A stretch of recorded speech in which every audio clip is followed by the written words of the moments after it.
O Radião tá na web. O Radião é pra você. É pra todo mundo ouvir.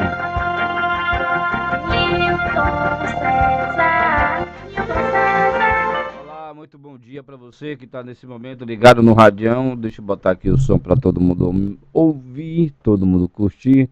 A partir de agora, só as informações desse dia 19. Hoje é dia da bandeira. Hoje é aniversário do meu filho Kaique César. Parabéns, Kaiquinho.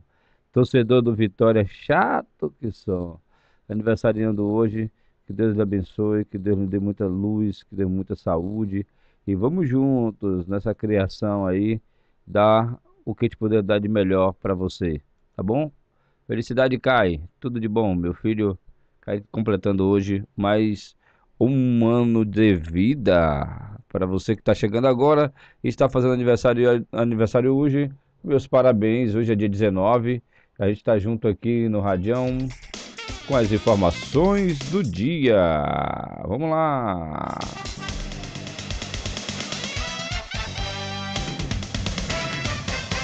A minha página está chegando aqui com a informação para você hoje, segunda-feira, dia 19. Vamos falar um pouquinho do Dia da Bandeira daqui a pouquinho? Vamos lá? A gente vai falar também sobre o Dia da Bandeira. E vamos às principais manchetes dos jornais desta segunda-feira, para você que está começando uma ótima semana. Deixa eu falar aqui com a galera. Deixa eu falar aqui com a galera do nosso Instagram. Pois é, meus amigos do Instagram, bom dia. Ok? Para você que está começando o dia todo especial, você dedicar essa semana a viver em paz, viu, gente? Viva em paz, porque está chegando aí o final do ano e a gente precisa ter um dia de paz. Meus amigos, está começando, hein? Vai lá no Radião para começar. Deixa eu ver se eu boto aqui para trás. Tá começando aqui, ó, o nosso programa Sinal Aberto. A gente está ao vivo. Aí, ó, pronto. Já mandei para lá para a gente ouvir exatamente. Então, muito bom dia para você que está começando aí o dia com cheio de alegria, cheio de paz, né? Deixa eu começar aqui tirar aquela foto, gerar aquele conteúdo. Olá, você ligada no Radião. Vai lá, acesse o radião.com e ouça a nossa programação. Também acompanhe nas nossas plataformas, somos multiplataformas, Facebook e YouTube. Você acompanha a nossa programação. As principais notícias você ouve e vê aqui no radião.com. Agora, sinal aberto 7 horas. É isso aí, vamos lá, trazendo para você no sinal aberto 7 horas as informações do dia. Essa é boa. Minha amiga Mônica Costa, essa mulher do rádio, lá de Governador Mangabeira. Pense numa mulher que fala bem pra caramba. Vamos às manchetes do dia, chega de conversa, vamos lá. Jornal à Tarde, caso de fraude cai 50% na Black Friday. Correio da Bahia ainda não acabou. Tribuna da Bahia, pressão deve fazer Bolsonaro abandonar proposta polêmicas. Estadão, Castelo Branco é convidado para assumir Petrobras. Folha de São Paulo, cresce o número de barragens sob risco de ruptura no país. O Globo, atraso em reforma deve gerar perdas de quase 2 bilhões por mês. O caso é sério, hein? Olha, depois de vencer com o uso das redes sociais, Bolsonaro estuda comunicação profissional. Eleito com forte ação pelas redes sociais e sem uma estrutura de assessoria de imprensa, Jair Bolsonaro agora estuda profissionalizar a comunicação de seu governo, mas enfrenta resistência dos filhos que atuam na política, né? Passadas 3 semanas desde a vitória nas urnas, Bolsonaro ainda não tem um responsável por divulgar sua agenda e fazer esclarecimentos sobre suas ações, por exemplo. De um lado, os filhos do presidente eleito resistem à profissionalização desse trabalho, hoje feito de maneira informal por assessores. De outro, políticos e militares avaliam que a ausência de um assessor de imprensa e de uma estratégia clara de comunicação traz prejuízos. Durante a campanha, Bolsonaro não teve assessoria profissionalizada na primeira entrevista coletiva que concedeu como presidente eleito, no qual alguns veículos de comunicação foram barrados. Ele disse não saber quem decidiu selecionar os jornalistas. O episódio é mencionado por alguns aliados, como por exemplo, de crítica que poderia ter sido evitada se houvesse um profissional responsável pela organização. Ao longo da corrida presidencial, o argumento usado pela equipe de Bolsonaro era a ausência de recursos para a contratação de um assessor. Com o governo de transição em funcionamento, esse não é mais um problema, já que o presidente eleito dispõe de ao menos 50 cargos. O vereador Carlos Bolsonaro, do PSC do Rio de Janeiro, é o que mais exige a contratação de uma assessoria. Ele é quem alimenta os perfis do pai nas redes e foi o responsável por idealizar a estratégia adotada nos últimos anos pelo presidente eleito, de intensificar a comunicação com apoiadores via internet. Carlos é o filho mais próximo a Jair Bolsonaro. Nesta semana, ele deverá formalizar na Câmara de Vereadores do Rio o 4º pedido de licença de seu mandato. Com isso, totalizará 120 dias afastado do cargo. Durante a campanha, o tom de Carlos nas redes sociais do pai incomodou aliados. Enquanto Bolsonaro tentava adotar discurso mais conciliador, o vereador continuava a fazer postagens contra a imprensa. Além do vereador, outros 2 filhos políticos do presidente eleito, o deputado federal Eduardo Bolsonaro, do PSL de São Paulo, e o senador eleito Flávio Bolsonaro, do PSL do Rio de Janeiro, se opõem a nomes já sondados para comandar uma estrutura de comunicação. Pessoas próximas a Bolsonaro relataram à Folha que sugestões de nome de jornalistas para assumir a comunicação foram desaprovadas pelos filhos sob a justificativa de os profissionais serem petistas ou comunistas. Parte dos aliados sugere nomes com experiência para assumir a Secretaria de Comunicação. Entre os defensores de uma comunicação profissional está o vice-presidente eleito Hamilton Mourão. Outras pessoas tentam vencer a resistência de Bolsonaro apresentando nomes do mercado. Entre eles foi sugerido Alexandre Garcia, da TV Globo. A equipe do presidente eleito nega que tenha havido convite formal ao jornalista. Os filhos defendem nomes com alinhamento ideológico ao pai. São poucos os jornalistas elogiados por eles. São exemplos nomes do site O Antagonista, como Felipe Moura Brasil, ou do colunista da revista Veja, Augusto Nunes. Durante a campanha, Eduardo Bolsonaro destacou em sua conta do Twitter uma entrevista que o pai concedeu a Nunes. No post, ele dizia que aquela era a melhor entrevista do então candidato. O principal canal de comunicação oficial do futuro governo tem sido a conta de Bolsonaro no Twitter. Foi criado ainda um perfil oficial na rede social chamado Muda de Verdade, cuja descrição é perfil oficial do Portal da Transição. Assessores do gabinete de transição não sabem informar quem é o responsável pelas postagens. Até que se defina se haverá um profissional a cargo da comunicação, o trabalho vem sendo feito de forma improvisada. Há um assessor informal, Técio Arnaldo Tomás, que trabalha no gabinete de Carlos Bolsonaro e confirma agendas do presidente eleito e divulga fotos e vídeos das ações do político. Além disso, não há na coordenação de equipe de transição uma assessoria de imprensa. É muito dito aqui, né, que os políticos não usam desse expediente da assessoria de imprensa. E isso tem atrapalhado a vida de alguns políticos no nosso município, por exemplo, aqui em São Sebastião do Passé, né? A assessoria de imprensa é para compreender e fazer as relações do que o político quer e com quem o político quer na imprensa brasileira.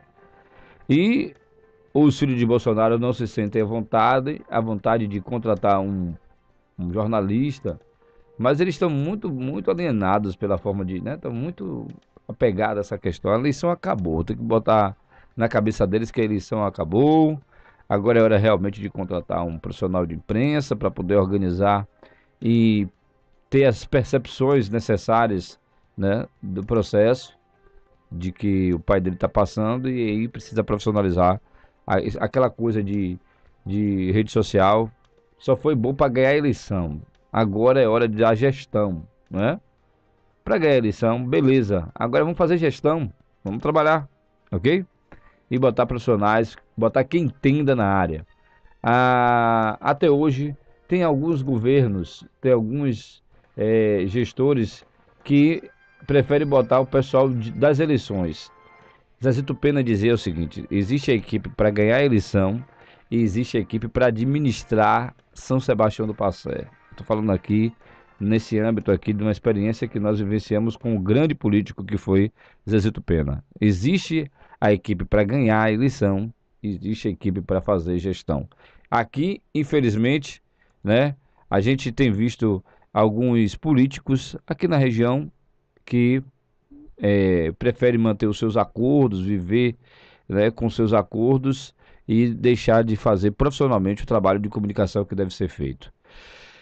A Assembleia Legislativa da Bahia volta nesta terça-feira o polêmico projeto de lei 22.918/2018, que aumenta em 4,5% o valor das taxas cartoriais com base no índice da inflação. A proposta está há quase um mês na pauta, recebeu críticas da oposição, instituições federativas, foi reformulada na casa e deve ir à votação nesta semana. Na última sessão, o deputado Ildécio Meireles, do PSC, pediu vistas no novo texto apresentado pelo relator Rosenberg Pinto, do PT. Também deve ser colocado em pauta o projeto número 22.948/2018 do Ministério Público, que abre vagas para 500 cargos comissionados sem concurso público. A proposta não foi vista com bons olhos pelos servidores e gerou protesto. Em meio à votação, a semana promete entre os deputados. Nesta segunda, acontece uma reunião com o governador Rui Costa, do PT, para tratar sobre situação financeira e fiscal do Estado. E a eleição da mesa diretora da Assembleia Legislativa da Bahia, que acontece 1º de fevereiro de 2019. 4 parlamentares da base de Rui estão na disputa, direta ou direta e diretamente, para a presidência da casa.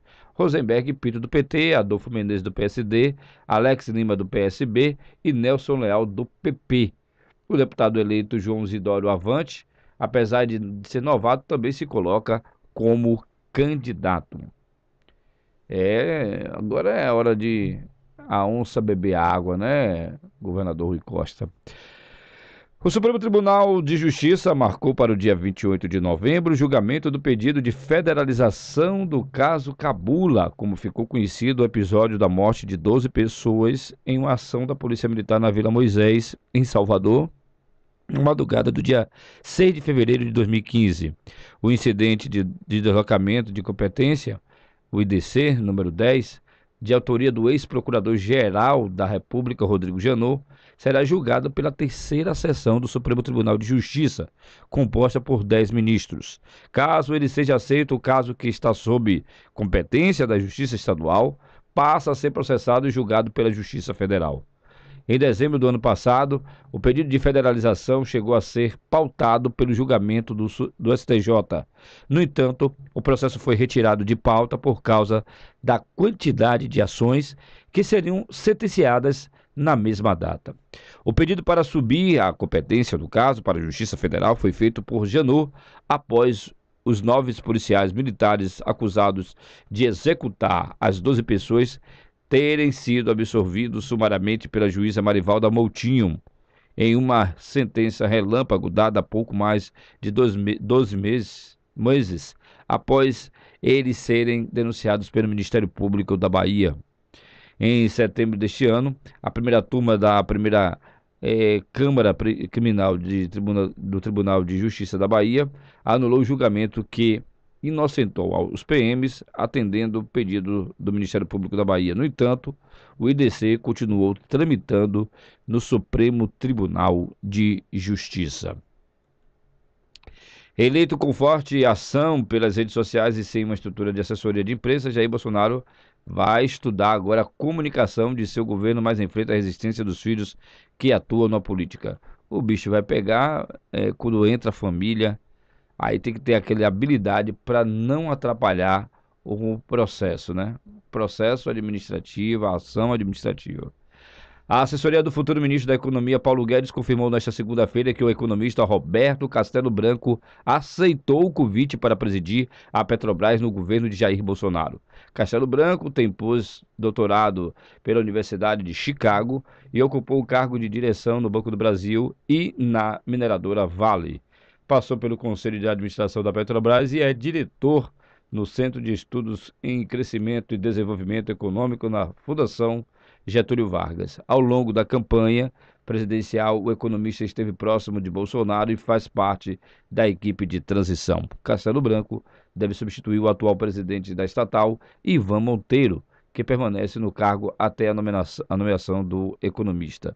Monteiro assumiu a Petrobras em junho com a saída de Pedro Parente, atualmente no comando da BRF. Parente deixou a estatal após greve de caminhoneiros, que questionou a política de reajuste dos preços de combustíveis. Hoje, dia 19, dia da bandeira, você deve ter ouvido a história de que as cores da bandeira nacional brasileira seriam em homenagem às riquezas naturais do país. O verde representa a exuberância de nossas florestas e o amarelo, o ouro encontrado no subsolo. O azul seria uma referência aos rios que permeiam o território brasileiro e o mar que banha a costa. Até o branco da faixinha teria sua justificativa, a paz. Essa interpretação pode até soar simpática, mas não tem nexo histórico. As cores vêm da bandeira do Império. Resume a historiadora Mary Del Priore, autora, entre outros livros, da tetralogia Histórias da Gente Brasileira, em que aborda o país desde a colônia até os tempos atuais. A primeira esse negócio de verde, das matas e amarelo das nossas riquezas é balela, comenta o historiador e escritor Paulo Resutti, biógrafo das principais figuras da monarquia brasileira. O verde é uma alusão à Casa de Bragança. O amarelo remete à Casa de Habsburgo. A primeira é a família nobre portuguesa, a qual pertenceu Dom Pedro I, sua primeira mulher, Leopoldina, era da dinastia austríaca dos Habsburgo. Conforme conta o historiador Clóvis Ribeiro no livro Brasões e Bandeiras do Brasil, publicado em 1973, o próprio Marechal Deodoro da Fonseca, que proclamou a República e tornou-se o primeiro presidente do Brasil, quis que a nova flâmula aludisse à anterior. A explicação do verde das matas e do amarelo do ouro foi construída depois. Foi uma maneira tardia de a República de tentar modificar o simbolismo original da bandeira associada à monarquia completa resulte. A presidência da República reconhece a referência ao período imperial. Após a proclamação da República, em 1889, uma nova bandeira foi criada para representar as conquistas e um momento histórico para o país. Projetada por Raimundo Teixeira Mendes e Miguel Lemos, com desenho de Décio Vilares, foi inspirada na bandeira do Império, desenhada pelo pintor francês Jean-Baptiste Debré, e forma a comunicação do Palácio do Planalto.